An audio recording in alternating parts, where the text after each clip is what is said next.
Era una de las últimas clases. Y a eso es importante diferenciar. ¿Alguien me puede decir cuál es el límite anatómico del abdomen agudo oclusivo alto y bajo? ¿Cuál es el límite anatómico? Una oclusión intestinal alta y una oclusión intestinal baja. A válvula ileocecal. Válvula ileocecal. Muy bien. Entonces eso es algo básico que siempre se confunde cuando comparamos, por ejemplo, con las hemorragias digestivas. Cuando hablamos de hemorragia digestiva, en primer lugar no tenemos que confundir con lo que es abdomen agudo hemorrágico. El abdomen agudo hemorrágico es una cosa diferente, ¿verdad? El abdomen agudo hemorrágico son sangrados que ocurren y que se derraman literalmente en la cavidad abdominal. Y lo habíamos hablado de eso en la clase de abdomen agudo quirúrgico y habíamos dividido incluso en de origen traumático, que son producidos por lesiones de vísceras macizas, como el hígado o el bazo, ¿verdad? Y existen también causas de abdomen agudo hemorrágico no traumático, donde la causa o el principal ejemplo es el embarazo ectópico complicado, el embarazo ectópico roto a cavidad. No confundir entonces abdomen agudo hemorrágico con hemorragia digestiva. La hemorragia digestiva son sangrados que ocurren dentro de la luz intestinal. Y puede ser altas y bajas. Ustedes ya saben el límite. A ver si alguien me repite. ¿Cuál es el límite entonces de hemorragia digestiva alta y baja? Ângulo de 3. Ángulo de Treitz o ángulo duodeno-yeyunal. Ese es el límite anatómico. Y todo lo que ocurre por encima o proximal al ángulo de Treitz, estamos ante una hemorragia digestiva alta. Y todo lo que ocurre para abajo, hemorragia digestiva baja. Entonces pueden ver que la hemorragia digestiva baja no solamente incluye o involucra intestino grueso. Existe gran parte del intestino delgado, prácticamente todo el yeyuno y todo el ileón, que también representa zonas correspondientes a una hemorragia digestiva baja. Prácticamente, como ven aquí, la mayor parte o la mayor localización de las patologías son responsables por hemorragias digestivas bajas en el colon y el recto, ¿verdad? Y básicamente está representada por la enfermedad diverticular. Es la pregunta clásica del examen. Primera pregunta, anoten ahí porque eso cae en los exámenes. ¿Cuál es la causa más común de hemorragia digestiva alta? A ver si recuerdan de la clase que vieron, no sé si con el doctor Macchio o con el doctor Agüero. Alguien me responde esa pregunta. ¿Cuál es la causa más común de hemorragia digestiva alta? Úlcera gástrica. Úlcera gástrica. A ver, ¿están todos de acuerdo con la compañera o alguien tiene otra opinión, otra? Sí, sí, estamos haciendo una comparación y repasando varios conceptos ya. Y la pregunta es, ¿cuál es la causa más frecuente o más común de hemorragias digestivas altas?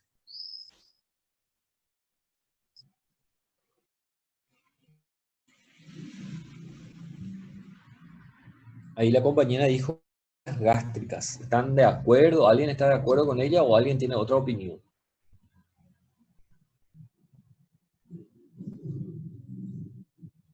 Tô de acordo, prof, com úlcera gástrica. Úlcera gástrica.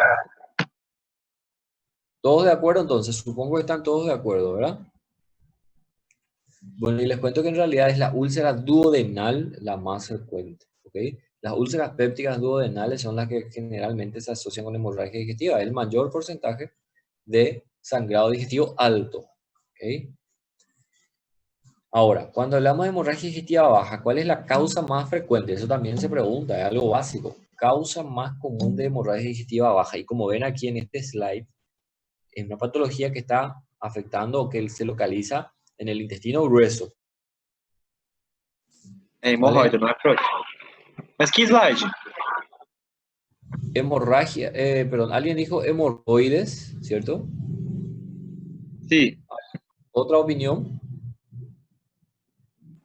Prof, o slide compartilhado com a gente. No está compartido. Não. Yo estaba hablando, entonces sin compartir.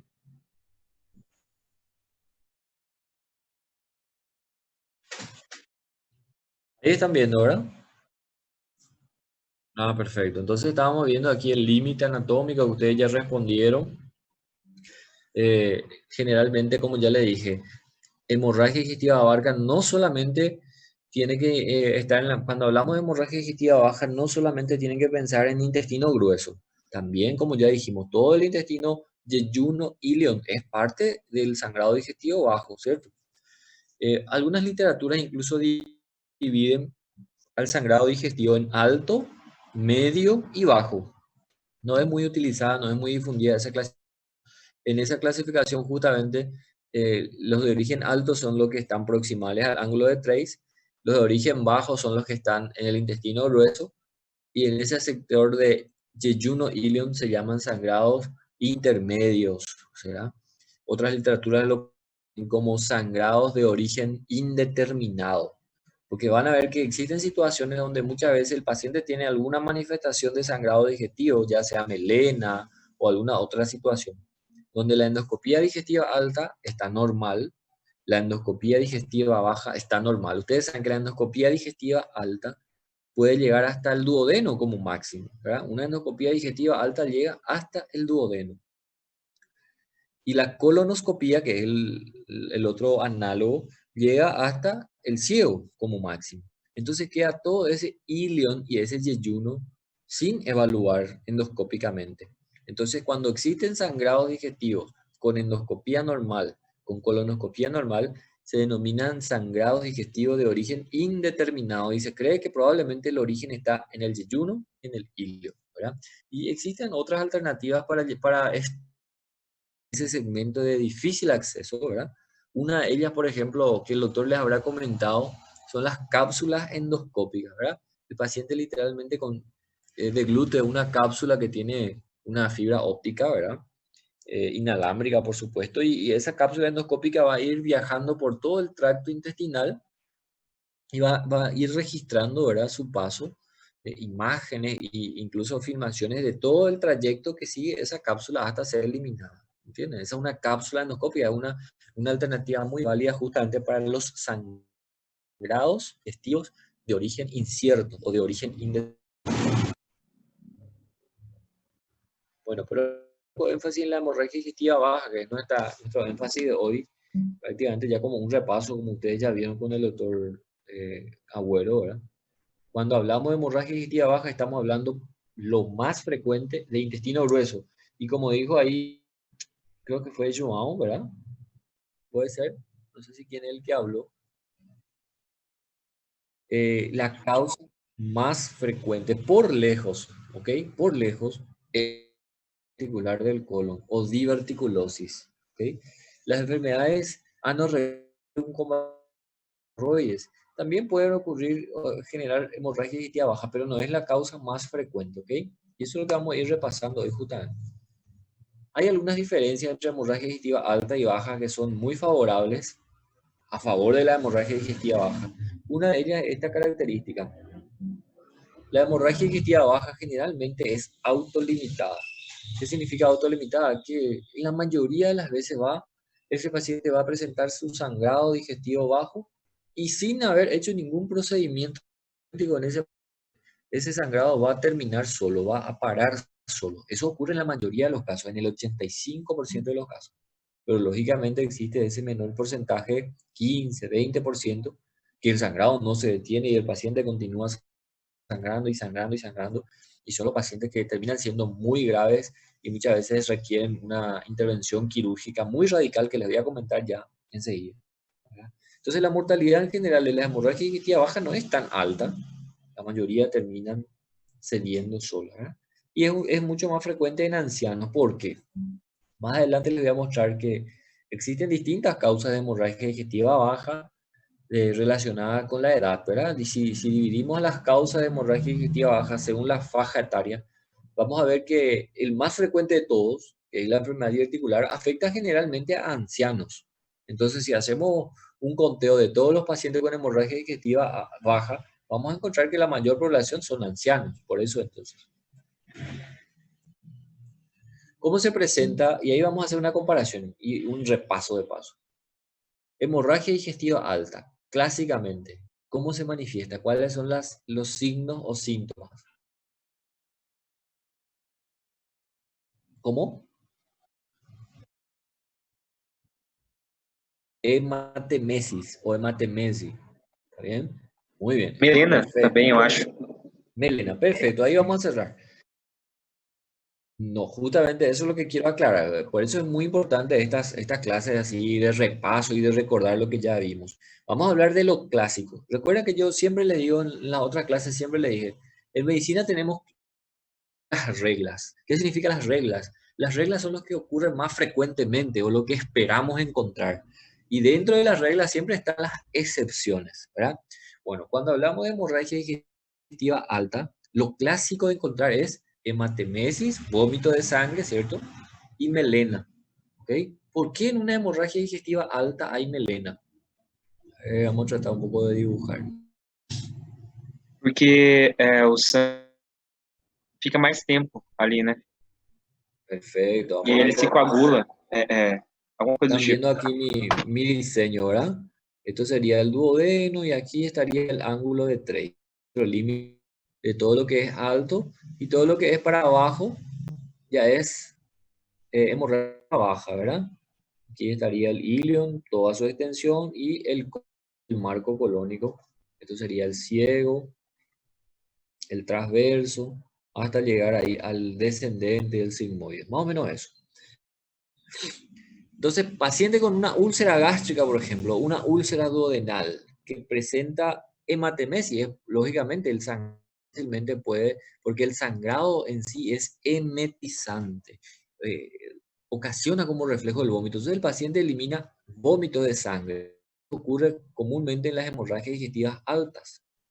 Imagínense esta úlcera duodenal que está sangrando y que obviamente va a seguir ahí el tránsito intestinal, ¿verdad? Ese sangrado va a ir pasando por todo el duodeno, va a ir pasando por los 6 metros aproximadamente de intestino delgado, va a ir pasando por el colon, ¿verdad? En todo ese proceso que dura horas, esa sangre literalmente es digerida, es oxidada, entonces termina llegando y siendo eliminada en el ano en forma oscura, pastosa, fétida. Y eso es lo que llamamos melena. ¿Ok? Y justamente la explicación es lo que estaba diciendo ahí el compañero, ¿verdad?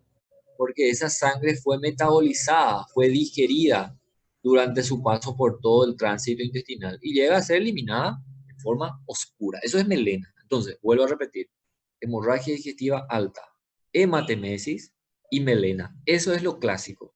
Eso es la regla. Pero fíjense, le voy a dar un ejemplo. Vamos a suponer que un paciente tenga una malformación vascular aquí en el yeyuno, una malformación vascular que vamos a llamar angiodisplasia. Y esa angiodisplasia comienza a sangrar. Ese sangrado va a pasar por todo el resto del intestino delgado, va a pasar por todo el colon. Les pregunto, ¿les parece que esa sangre también pudo haber sido oxidada, metabolizada, así como dijimos? ¿Sí o no?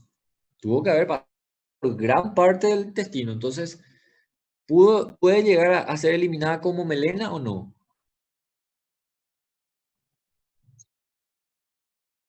Mm, puede, exactamente. Y ahora te pregunto, esta angiodisplasia, este ejemplo que yo acabé de dar, ¿es una hemorragia digestiva alta o baja? Baixa. Alta. ¿Cómo? Tá acima do ângulo de 3 é alta, não é? Sí, pero mira la imagen, ¿dónde fue el ejemplo que yo di? ¿Está encima o debajo del ángulo de 3? Baixa, baixa. Es una hemorragia digestiva baja. El ángulo de 3 es aquí, el ángulo duodeno yeyunal. Y el ejemplo que yo di es una angiodisplasia en el ileum, ¿verdad? O en el yeyuno, mejor dicho. Sin embargo, una hemorragia baja porque está distal al ángulo de 3, sin embargo, puede manifestarse igual como melena. ¿Entienden? Entonces, eso sería la excepción. Lo clásico es que la melena ocurra en hemorragia digestiva alta, pero puede ocurrir en hemorragia digestiva baja.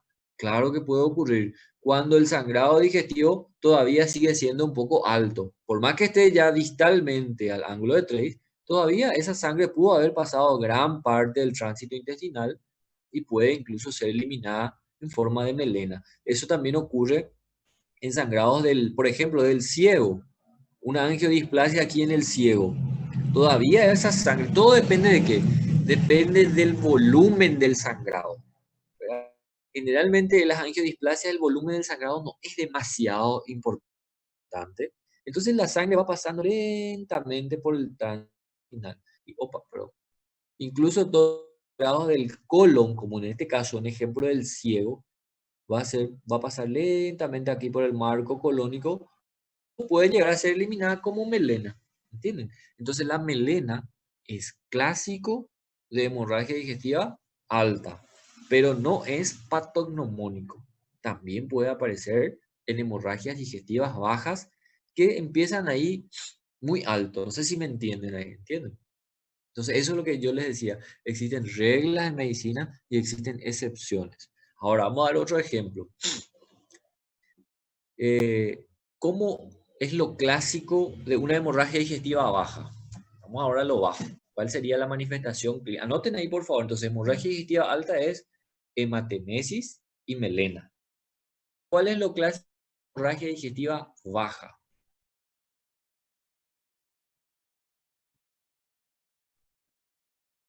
Sí, claro.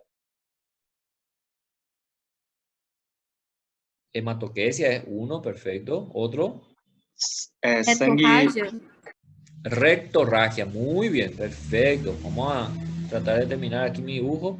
Ya vamos a hablar también de la regla y de la excepción en caso de hemorragia digestiva baja, ¿verdad? Más o menos esto. Colon, ya va para entender algo, ¿verdad? Bueno, vamos a dar un ejemplo. Hemorragia digestiva baja. Un divertículo acá, en el colon sigmoides. Varios divertículos tiene este paciente. Caprichosamente, este divertículo del ciego está sangrando acá, ¿verdad? Es lo más común, es el ejemplo más clásico de una hemorragia digestiva baja. Divertículo del colon, ¿verdad? Ustedes mismos me dijeron. Bueno, el volumen del sangrado de un divertículo es muy importante porque se trata de un sangrado arterial, ya vamos a ver eso enseguida. Entonces, esa sangre va a pasar rápidamente por el marco colónico porque está como una tormenta, dicen ustedes, y el paciente va a eliminar qué tipo de sangre, sangre oscura o sangre roja. rojo, no escucho nada. Rojo. Y a eso es lo que llamamos enterorragia, como dijo la compañera. Anoten ahí, enterorragia o rectorragia, es lo mismo. Es rojo. Por eso ustedes mismos me acabaron de decir, hemorragia digestiva baja.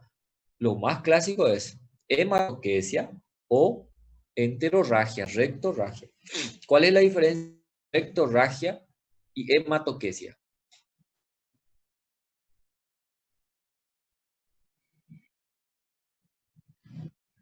Sí, ¿cuál es la diferencia entre enterorragia o rectorragia, que es lo mismo, con la hematoquesia? ¿Qué es la hematoquesia? ¿Cómo podemos diferenciar?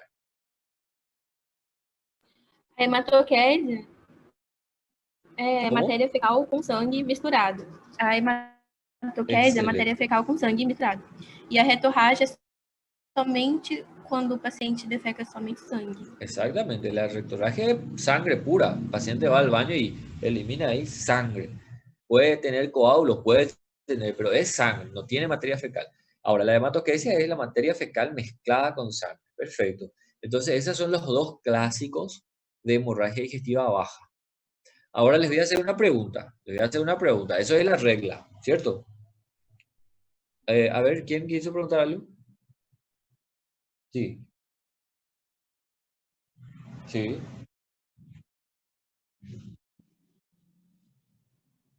Melena es, les voy a mostrar incluso la imagen.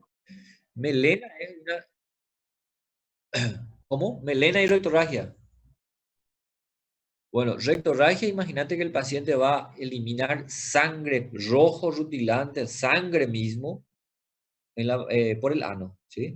El paciente va al baño con sensación de defecar y elimina chorro de agua, o sea, chorro de sangre, y mira el water, el sanitario, y va a encontrar sangre, sangre misma. Y la melena no, la melena elimina una materia fecal pastosa, es como una sangre coagulada, negra, pastosa, fétida, es totalmente diferente. ¿Ok?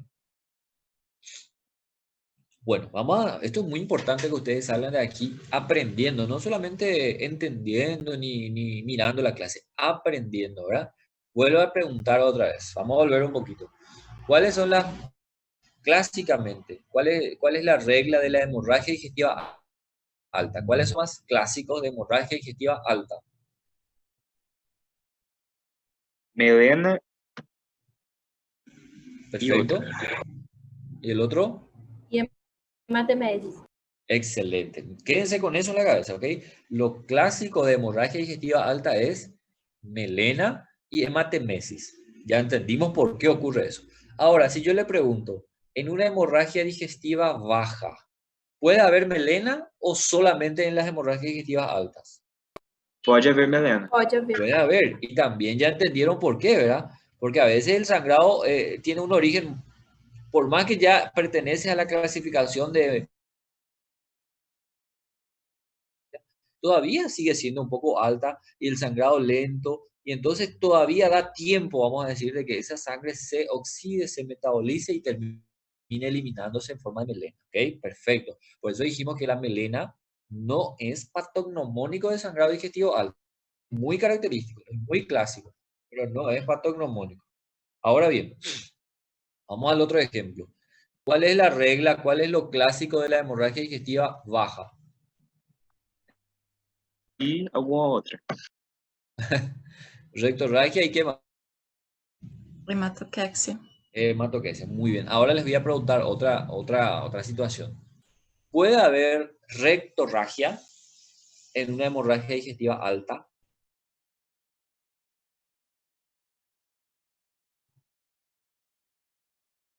Mm, ok, perfecto. ¿Alguien tiene alguna otra opinión? Vuelvo a Então, preguntar. professor, eu perguntei para o outro professor que deu aula para a gente, não lembro qual dos dois que foram, mas eu falei que um dos sintomas de hemorragia alta era que a fezes ficava escura ao invés de ficar vermelha. E ele disse que podia descer sangue vivo também, que poderia ver se fosse uma hemorragia alta, né? Então eu não sei, eu acho que pode. Bueno, entonces vos crees que podés. João dice que no. ¿Alguien quiere desempatar esta situación? Eu acho que pode sim, professor. Se for uma hemorragia muito, que sangra muito, pode descer mesmo. Excelente. Entonces, vieron que tenemos la regla nos dice algo lógico, pero las excepciones parece que es algo ilógico. Y ahora imagínense entonces una úlcera gástrica que correspondería a un sangrado digestivo alto, ¿cierto? Pero es una úlcera gástrica que tiene un sangrado activo. El volumen de sangre incluso puede llegar a L en 24 horas. Cuando el volumen de la sangre es tan importante, entonces obviamente la sangre va a pasar rápidamente por el intestino, no va a dar tiempo y el paciente puede llegar a eliminar rectorragia en caso de una hemorragia digestiva alta. Entonces también la rectorragia no es patognomónico de hemorragia digestiva baja. Es clásico, perfecto, es clásico, es muy característico de que el sangrado sea bajo, pero no es patognomónico. Y cuando aparece rectorragia en un paciente con hemorragia digestiva alta, ese paciente es muy grave, ¿verdad? Eso indica que el sangrado es demasiado importante y ese paciente probablemente está en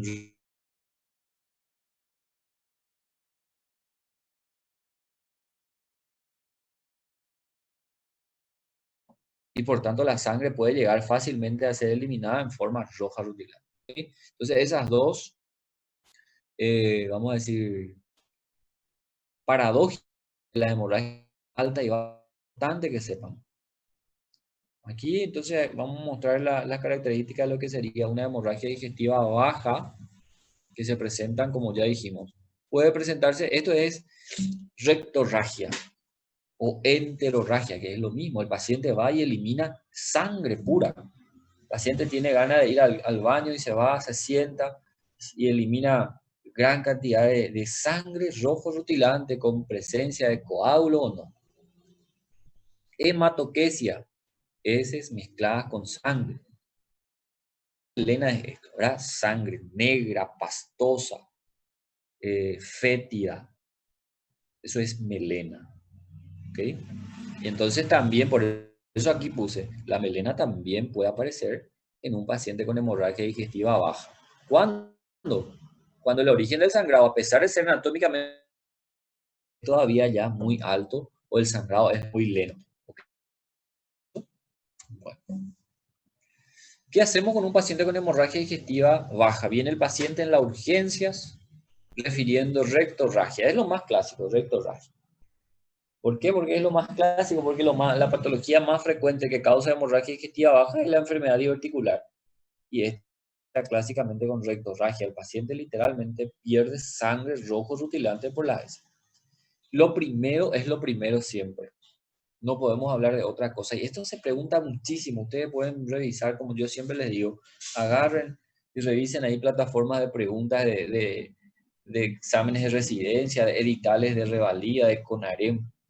Y lo primero que hay que hacer, independientemente que el sangrado sea alto o bajo, antes de hacer cualquier estudio diagnóstico, lo primero es estabilizar al paciente. ¿Ok? Podemos tener ahí en una pregunta opciones de estudios auxiliares de última generación, que muchas veces son muy tentativos ahí de marcar ahí, pero lo primero es estabilizar hemodinámicamente al paciente. Y después vamos a preocuparnos por el origen del sangrado. ¿Ok? Buscar el origen del sangrado. Y el origen del sangrado justamente hace referencia a determinar si ese sangrado efectivamente es alto o si es efectivamente bajo o si corresponde a lo contrario, ¿verdad? Y fíjense, un auxiliar importante, muy útil, tan sencillo, que es la sonda nasogástrica, nos puede ayudar a determinar si ese paciente con rectorragia tiene un sangrado alto o un sangrado bajo, ¿verdad? Viene el paciente con rectorragia, ¿estamos de acuerdo? Si colocamos una sonda nasogástrica y sale sangre, ¿es una hemorragia digestiva baja o alta? Alta. Alta. Entonces ahí ya tenemos ya que el origen es alto. Ahora, si viene un paciente, colocamos la sonda nasogástrica y no tiene ningún débito hemático, entonces con eso apoyamos más aún el diagnóstico de que se trata de una hemorragia digestiva baja. Entonces es muy útil la sonda nasogástrica. Y un punto importante, haciendo rememorando también un poco de lo que es la hemorragia digestiva alta. Un mito de la medicina, y digo esto con propiedad, un mito de la medicina es que el sondaje nasogástrico se contraindica cuando el origen del sangrado alto es por varices esofágicas. ¿Okay? La contraindicación de colocar sondaje nasogástrico en un paciente con úlceras gastroduodenales. Obviamente, si analizamos el buen senso, nos da a entender que existe un poco más de riesgo de lacerar ahí alguna varice que está ahí muy dilatada y existe la posibilidad de un trauma mecánico ahí de generar un sangrado con la colocación del sondaje nasogástrico. Está bien, pero no es una contraindicación absoluta. ¿Ok? Ya he visto preguntas de examen. No es contraindicación de colocar sondaje nasogástrico en el paciente con hemorragia digestiva al. ¿Ok? En algunas literaturas lo consideran como una contraindicación relativa, pero no es contraindicación absoluta. Bueno, vamos a suponer que en este paciente vino el sondaje nasogástrico sin débito hemático, entonces con eso tenemos mayor sospecha que el sangrado realmente es bajo, ¿cierto? Entonces ahí pasamos al siguiente paso, el examen anorrectal. Por importancia de lo que hace rato el compañero dijo. Existen patologías anorrectales que nosotros ya los estudiamos, que pueden causar también sangrados digestivos bajos, ¿verdad? Las principales patologías perianales son la enfermedad de las fístulas, pueden causar, los pólipos, pueden causar también sangrado digestivo bajo. Entonces es importante hacer un buen examen físico anorrectal, inspeccionar, realizar un toque rectal, estudios bien sencillos que pueden hacerse en el propio consultorio, que es la anoscopía. Recuerden, la anoscopía, introducir ahí un anoscopio en el canal anal y mirar ahí directamente el ano. O la rectosigmoidoscopía, también similar al anoscopio, que puede llegar incluso hasta el colon sigmoide. Ahora, finalmente, descartadas lesiones perianales o anorrectales, todavía queda siempre la posibilidad de que ese sangrado digestivo haya venido de arriba. Recuerdan que la rectorragia también puede ocurrir en un paciente con hemorragia digestiva alta. Entonces, no está mal hacer una endoscopia digestiva alta para descartar un origen alto. ¿Okay? Es más importante, primero, descartar que ese sangrado no sea un origen alto de que diagnosticar el origen bajo. ¿Por qué eso es importante? Vamos a hacer un pequeño ejercicio mental. En ese paciente que viene en la urgencia con rectorragia, ¿sí? Ustedes le ponen sonda nasogástrica, no tiene débito hemático. Examen anorrectal y anoscopía normal. Entonces ahí tenemos todavía la duda, ¿verdad? ¿Será que es realmente una hemorragia digestiva baja o una hemorragia digestiva alta con volumen que está generando rectorragia? Y ustedes saben cuál es más grave ahí, la hemorragia digestiva alta o la hemorragia baja. Ya dijimos hace rato que la hemorragia digestiva baja, probablemente la mayoría, el 85%, va a parar, ¿verdad? No necesita de ninguna conducta terapéutica. Pero en la mayoría de las veces va a requerir alguna conducta terapéutica, ya sea endoscópica o quirúrgica. Entonces, ¿qué es más importante? Si ustedes pudieran elegir hacer una colonoscopía o una endoscopía en ese paciente, ¿cuál es más importante? A endoscopia. Claro, la endoscopía digestiva muchas veces es suficiente y necesario porque descartar un origen alto, mayor tranquilidad, sabemos que probablemente el paciente tiene un sangrado diverticular que va a parar solo. ¿Entiendes? Nos da mayor tranquilidad. Okay, entonces por eso este es los pasos, ¿verdad?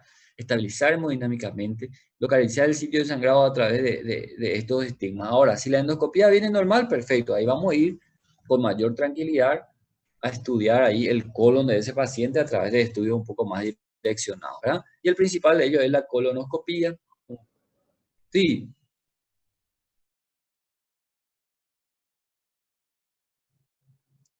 ¿Cómo?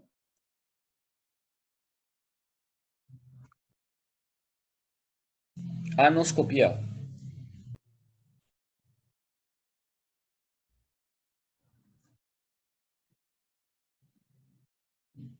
Bueno, si es que no conseguís estabilizar al paciente, no vamos a hacer ningún estudio de esto, ¿verdad? Lo primero es estabilizar al paciente y la mayoría de las veces se tiene que lograr estabilizar al paciente, ¿verdad? A través de la medida hidroelectrolítica se logra estabilizar al paciente. Si no se logra estabilizar al paciente, vamos a ver más adelante qué hacemos. Vamos a tener que partir directamente al centro quirúrgico. Probablemente hay algo que está sangrando en gran cantidad y vamos a tener que entrar a operar a ese paciente. Ya enseguida le voy a comentar qué hacemos cuando el paciente no se logra estabilizar. Professor, Sim. eu tenho duas perguntas. Eu acho que uma você vai responder mais para frente. Mas a primeira é, a sonda nasogástrica, ela alcança um ângulo de 3? Ela consegue enxergar bem até lá? No, no, no. La sonda nasogástrica va hasta el estómago nada más, por eso se llama nasogástrica. La sonda nasogástrica habitual, ¿entienden? Então,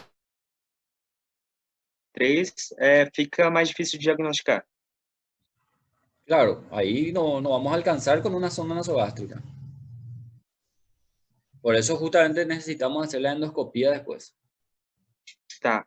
Eu ia pedir sobre contraindicação do exame anorretal e da endoscopia. Eu queria saber Contraindicación. Y la contraindicación para ambos, la única contraindicación para ambos sería la inestabilidad hemodinámica del paciente.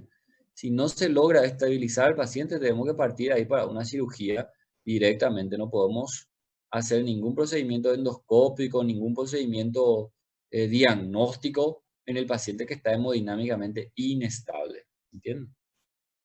Ok, obrigado. Ok, vamos a ir yendo. Colonoscopía, todos tienen una idea de cómo se hace, ¿verdad? Es más difícil que la endoscopía porque ustedes saben que el marco colónico tiene mayores relieves, ¿verdad? Entonces, el tubo endoscópico, el tubo colonoscópico en este caso tiene que ir siguiendo todas esas curvaturas, ¿verdad? Nos puede permitir detectar directamente el origen del sangrado en el 95% de los casos, ¿verdad? Solamente que el sangrado El sangrado leve a moderado, ¿verdad? Cuando el sangrado es muy voluminoso, muchas veces no se puede ver nada, porque lo único que va a ver el endoscopista es sangre dentro del colon. Es útil para detectar sangrado leve a moderado.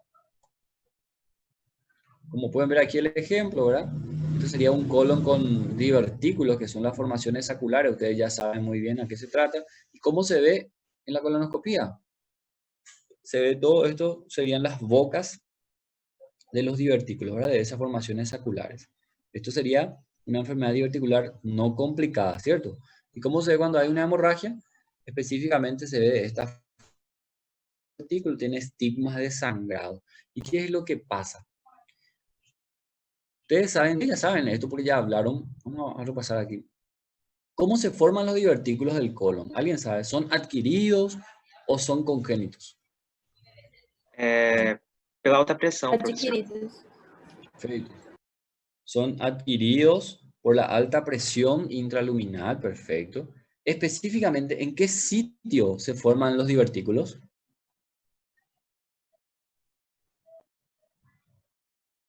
Quizá un poco más ese conocimiento. Esquerdo, Perfecto, en el colon sigmoides, exacto. Pero ¿en qué parte de la pared del colon sigmoides ocurre la Na formación de mucosa ese divertículo? submucosa.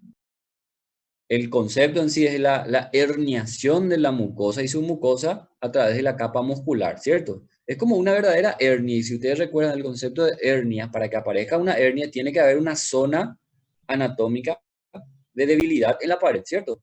Entonces, ¿cuál es la zona anatómica de la pared del colon para que ocurra esa herniación, ese divertículo?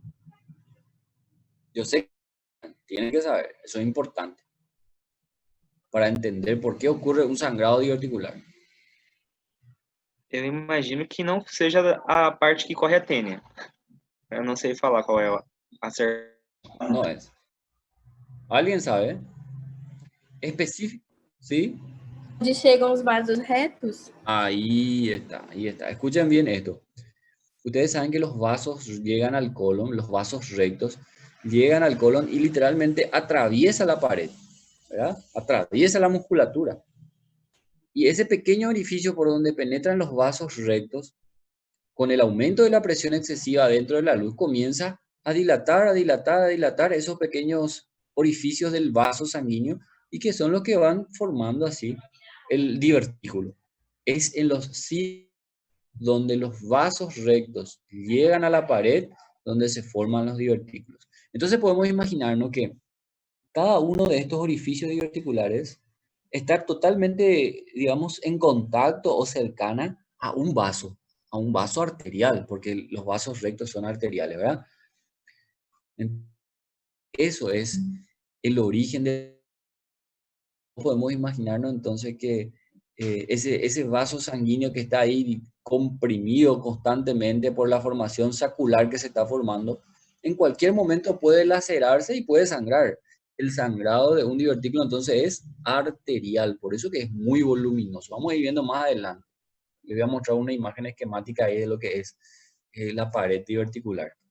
Vamos avanzando porque si no nos da tiempo. Siguiente estudio, cintiliografía, que es la gammagrafía con glóbulos rojos marcados con tecnesio 99. Un estudio radioisótopo, ¿verdad? Que es el que tiene mayor sensibilidad para detectar sangrados activos principalmente, ¿verdad? Puede detectar, por más pequeño que sea el sangrado, imagínense el flujo del sangrado que necesitamos, 0,1 ml por minuto nomás necesitamos que esté sangrando para que este estudio pueda identificar el sitio anatómico. Ojo con ese detalle. Nos va a decir si el sangrado está en el colon ascendente, en el colon transverso, en el colon descendente. Los va a decir el sitio del sangrado, pero no tiene vamos a decir, la capacidad de decirnos la etiología del sangrado. Esa es su debilidad. Sitio del sangrado, sí, nos va a decir, está sangrando el colon derecho, colon ascendente, el colon transverso, hasta ahí. Y el flujo sangrado mínimo requiere. Entonces tiene alta sensibilidad. No ofrece posibilidad de intervención quirúrgica, otra desventaja. Más adelante vamos a hacer un comparativo ahí. La cintiliografía no ofrece posibilidad de tratamiento, ¿verdad? Acá, por ejemplo, ven. Entonces son ejemplos. Aquí pueden ver una fuga ahí de los glóbulos rojos que son marcados con el radioisótopo, que en este caso se usa tecnesio 99, ¿verdad? Y aquí nos muestra que el sangrado está localizado a nivel del marco colónico transverso, cerca de la flexura esplénica. Aquí podemos ver una fuga del sangrado de los glóbulos rojos marcados a nivel de lo que sería el colon ascendente. Esto es cintilografía. ¿Cuál es su principal ventaja? Que requiere de mínimo 0,1 ml por minuto para detectar ya el sitio del sangrado. Siguiente estudio, arteriografía. Es un estudio invasivo, es un estudio que permite detectar el sitio del sangrado con un flujo también relativamente pequeño de 0,5 a 1 ml por minuto. Y esta sí nos puede determinar cuál es la arteria que está sangrando, cuál es la rama que está sangrando, y permite también actuar terapéuticamente. Permite, por ejemplo, esclerosar esa arteria que está sangrando, embolizar esa arteria que está sangrando, ¿verdad? Y esa es la arteriografía. Es un estudio invasivo, cateterizando generalmente las venas de los miembros inferiores, perdón, la arteria femoral, ¿verdad? A través de la arteria femoral se introduce ahí el catéter que va a ir selectivamente hasta la arteria mesentérica superior. Pregunta de examen del último edital del Revalida. ¿Cuál es la arteria más importante a estudiar en un paciente con hemorragia digestiva baja en una arteriografía? Es la arteria mesentérica, superior, alias, ¿ok? Va a cateterizar aquí la arteria mesentérica superior y a través de eso podemos tener todo el mapeo de esa arteria mesentérica superior. Fíjense, todas las ramas de la arteria mesentérica superior, y nos detecta ahí los sitios de sangrado, fugas ahí de sangre, ¿verdad? Y directamente a través de este procedimiento se puede llegar y cauterizar, embolizar esta pequeña rama que está sangrando, y con eso se termina el sangrado. Entonces esa es la ventaja, permite actuar terapéuticamente. La desventaja, vamos a ir viendo después el cuadro de comparación de ventajas y desventajas. Invasivo, como todo estudio invasivo, puede tener complicaciones, y estas son las complicaciones que puede tener: hematoma, trombosis femoral, reacción al contraste, un estudio que utiliza contraste para poder teñir ahí la vascularización, ¿verdad? Y puede haber una insuficiencia renal aguda también secundaria al uso del contraste. Ahora, ahí está la pregunta de lo que hace rato dijeron. ¿Y si el paciente continúa sangrando y está con hemodinamia inestable? ¿Qué podemos hacer por el paciente? ¿Alguien tiene alguna idea? Vamos a suponer, el paciente continúa sangrando. Dijimos hace rato que la hemorragia digestiva baja el 85%. Solo se detiene el sangrado. ¿Y si el paciente está en ese grupo de 15% que no deja de sangrar, continúa sangrando, sangrando, sangrando? ¿Qué hacemos con ese paciente? ¿Qué les parece? No paso Y de ahí. sabemos nosotros, lo único que sabemos es que la causa probable de esa hemorragia digestiva, ¿cuál es?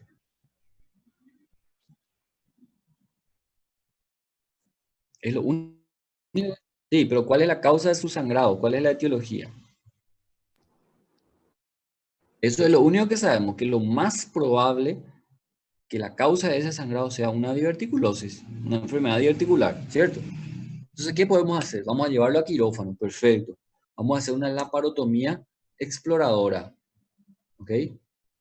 Vamos a abrir, imagínense conmigo, vamos a abrir el abdomen de ese paciente. Vamos a encontrar efectivamente que probablemente todo su colon está con divertículos. Y ahora yo les pregunto, ¿alguien puede adivinar cuál de esos es el divertículo? Hay cientos de divertículos muchas veces. ¿Alguien puede adivinar cuál es el divertículo que está sangrando? Porque el sangrado es hacia adentro y nosotros estamos en la cavidad abdominal, estamos analizando desde afuera, ¿cierto?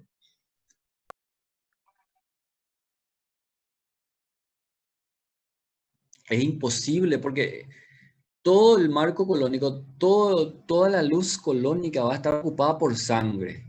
Lo único que vamos a ver ahí es todo negro el colon porque está ocupado por sangre. Pero no podemos saber cuál de los divertículos es el que está sangrando, porque el sangrado pues, ocurre hacia la luz, ¿entiendes? El sangrado de un divertículo no ocurre hacia la cavidad abdominal. El sangrado ocurre hacia la luz. ¿Y cómo nosotros vamos a saber cuál es el divertículo que está sangrando? Lo único que sabemos es que el que está sangrando como una torneira abierta, por eso el paciente sigue hemodinámicamente inestable. Entonces, ¿qué harían ustedes? Imagínense ahí, todo el colon. Vamos a tratar de dibujar un poco para que... Exame de imagem, professor? No, estamos ya durante la cirugía. Estamos ahí con el paciente casi muriendo. No tenemos tiempo para hacer nada de imagen en ese momento. Vamos a poner este el apéndice, este el colon. Un ratito. Imagínense entonces que todo el colon, miles de divertículos, ¿ok? No digo miles, una forma exagerada de decir, pero son cientos. Realmente es lo que llamamos una pandiverticulosis, ¿verdad? Generalmente predomina aquí en el colon sigmoide, pero hay en todo el colon, ¿verdad? Incluso en el colon derecho. Entran en la cirugía y encuentran, y se puede ver ahí por transparencia, ¿verdad? Que dentro del colon hay lleno de sangre. Y están en esta situación, paciente hemodinámicamente inestable, está ahí por parar, porque algo está sangrando. Y en ese momento entramos en la cavidad abdominal y encontramos que el colon tiene lleno de divertículos. Imposible adivinar cuál de estos divertículos es el que está sangrando, ¿cierto? ¿Qué podemos hacer entonces? ¿Cómo? Una colectomía. Perfecto. Colectomía, exactamente. Entonces, fíjense la conducta tan radical que ocurre en estos pacientes que continúan sangrando, que están inestables. Entramos a cirugía, no podemos adivinar cuál de estos divertículos es el que está sangrando. Entonces, muchas veces la alternativa que tenemos es tan radical como sacar literalmente todo el colon de ese paciente. ¿Entienden? Porque si no, el paciente va a morir. Entonces, otra situación también que sabemos, otro dato que sabemos gracias a la medicina, les pregunto, ¿los divertículos que sangran generalmente son del lado derecho o del lado izquierdo? Esquerdo, profe. Direito ¿Izquierdo o derecho? Ahí escuché dos opiniones. ¿Alguien desempata? que sangram mais do lado aparece mais do lado esquerdo, porém o sangramento Perfecto, ocorre mais do lado direito. excelente. Eso también sabemos. Sabemos que los del lado izquierdo son más abundantes. El 75% de los divertículos se localizan del lado izquierdo. Son los divertículos que más frecuentemente se inflaman y ocasionan diverticulitis, ¿cierto? Pero se sabe también que los divertículos del lado derecho son los que más sangran, ¿ok? Porque tienen la boca más alargada, ¿ok? Mayor posibilidad de que materia fecal vaya entrando y saliendo de esa bolsa diverticular y que en esa travesía pueda lacerar el vaso. Eso es lo que sabemos. Entonces vuelvo a preguntar, en ese paciente que está hemodinámicamente inestable, que tiene divertículo en todo el colon, ¿qué podemos hacer? Algunas corrientes quirúrgicas se arriesgan, y digo se arriesgan, porque por ejemplo lo que hacen es una colectomía derecha nada más. Vamos a sacar todo este colon derecho, con todos sus divertículos por supuesto. ¿Por qué? Basándose justamente en ese concepto de que los divertículos del colon derecho son los que más sangran. Entonces, si casualmente era justamente este divertículo el que estaba sangrando, obviamente, entonces ahí terminó el sangrado, ese paciente se salvó, ¿cierto? Pero ¿qué pasa si hacemos solamente una colectomía derecha, pero por la mala suerte del paciente era este divertículo el que estaba sangrando había sido? Obviamente ese paciente igual va a seguir sangrando y puede llegar incluso a morir. Entonces por eso ahí hablamos de dos conductas terapéuticas, ¿verdad? Quirúrgicas durante estas situaciones. La colectomía parcial, que en este caso sería la colectomía derecha, o en otros casos, dependiendo de la decisión técnica ahí del equipo quirúrgico, incluso una colectomía total, sacar todo el colon de ese paciente y hacer una anastomosis primaria del ilio con el recto, ¿verdad? Entonces, si cortamos todo el colon, imagínense lo que va a quedar. Vamos a cortar todo el colon, queda aquí el recto abierto, ¿cierto? Y cortamos, aquí está el ilium, ¿verdad? Y cortamos esto también. Entonces todo el colon va a salir y va a quedar el ilium abierto con el recto. Entonces vamos a hacer una análisis del ilium con el recto. Esa es una conducta todavía utilizada hoy día en medicina, en esos casos raros de pacientes que no se detiene el sangrado, que continúa hemodinámicamente inestable, que probamos, intentamos que pasamos volúmenes de sangre y aún así no mejora, vamos a tener que ir a cirugía y ya en la cirugía vamos a decidir cuál de las conductas se lleva, ¿verdad? O nos arriesgamos a hacer una hemicolectomía derecha o hacemos una colectomía total con anastomosis iliorectal. ¿Entienden la situación grave que puede generar un paciente con hemorragia digestiva baja diverticular? Entonces, ustedes vieron que ustedes mismos pudieron razonar ahí las situaciones posibles. ¿Okay? Avanzando a ver qué más tenemos aquí. Tenemos todavía un poco de... Esto les voy a dejar acá, ustedes pueden analizar bien, ¿ok? La ventaja y la desventaja de cada uno de los estudios diagnósticos ahí bien direccionados para la hemorragia digestiva. Las etiologías, esto también ya saben ustedes. Ya dijimos que en el colon está el mayor porcentaje, ¿verdad? Y en esta orden, esto tienen que saber muy bien. Las tres más frecuentes. La enfermedad diverticular por lejos es el más frecuente. La angiodisplasia en segundo lugar. Y finalmente también las neoplasias, los tumores del colon también pueden sangrar. ¿Sí? Puede generar pequeños sangrados, ¿verdad? Patologías donde encontramos ya las tres que dijimos. Las enfermedades inflamatorias intestinales, las polipectomías, enfermedades por radiación y las de origen delgado, angiodisplasia, que es el más frecuente, ese ejemplo que les di hace rato. Erosiones, ulceraciones, enfermedad de Crohn, radiación, divertículo de Meckel, también conocido por ustedes, puede sangrar también, sobre todo, pregunta de examen, es una causa de hemorragia digestiva baja en pacientes jóvenes, una causa ahí probable, divertículo de Meckel. Y esto es lo que ya les decía también, según la faja etaria también podemos orientarnos. En los añosos, la enfermedad diverticular, que si tomamos la población global, es la más frecuente. Enfermedad diverticular, angiodisplasia y neoplasia, en este orden. En adultos jóvenes, lo que les dije, divertículo de Meckel, enfermedad inflamatoria intestinal, pólipo juvenil. Y en niños, pregunta de examen, causa más común de hemorragia digestiva baja en niños, la intussuscepción o invaginación intestinal. Y también divertículos de Meckel pueden ser causa, ¿ok? Bueno, ahí nada más, ustedes ya saben el resto, ahora ya hablamos del divertículo de Meckel, enfermedad diverticular. Aquí le dejé una diferencia de esos tres conceptos, ¿verdad? ¿Qué es un divertículo? ¿Qué es la enfermedad diverticular? ¿Y qué es la diverticulitis? Conceptos que siempre confunden ahí. Aquí nuevamente imágenes buenas de lo que es la visualización dentro del colon de los orificios diverticulares, ¿verdad?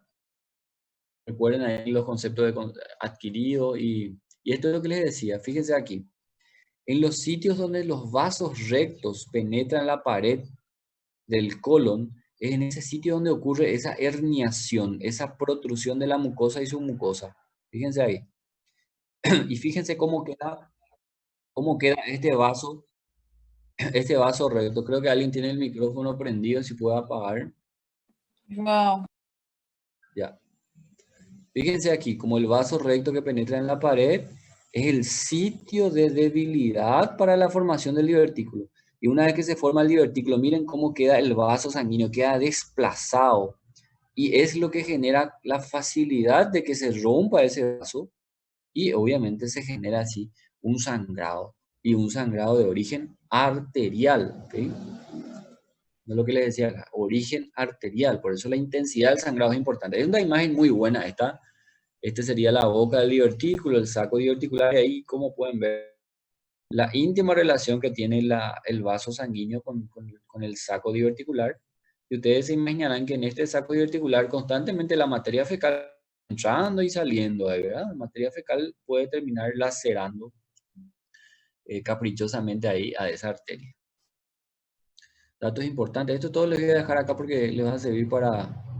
Y aquí me gustaría hacer este pequeño ejercicio antes de terminar la clase. ¿Los divertículos son más comunes en el colon? ¿Derecho o izquierdo? Seguimos. Izquierdo. Específicamente, ahí me gustó, la compañera dijo en el colon sigmoide. Muy bien. 75% de los casos. ¿Los divertículos sangran más en el colon? Derecho. Derecho. ¿El sangrado es autolimitado en qué porcentaje? Ya dijimos también eso. 75. 85%, 70, 85, bueno, va por ahí, pero es importante saber eso, ¿verdad? Nos da tranquilidad. Y finalmente, la diverticulitis, la inflamación del divertículo. Izquierdo. Izquierdo, perfecto. Entonces, fíjense ahí, esto muy interesante también ahí. Otra cosa también, casi imposible es que un paciente tenga la mala suerte, vamos a decir, de tener una diverticulitis y un sangrado diverticular al mismo tiempo. Eso es un evento que ocurre en forma aislada. O el paciente tiene diverticulitis o el paciente tiene una hemorragia de origen diverticular. ¿Okay? Eso es clásico también. No digo que pueda ser imposible, ¿verdad? Pero demasiado mala suerte tiene que tener un paciente para tener ambos al mismo tiempo. Y la otra causa, gran causa, son las angiodisplasias, ¿verdad? Como ven en esta imagen, son verdaderas malformaciones vasculares generalmente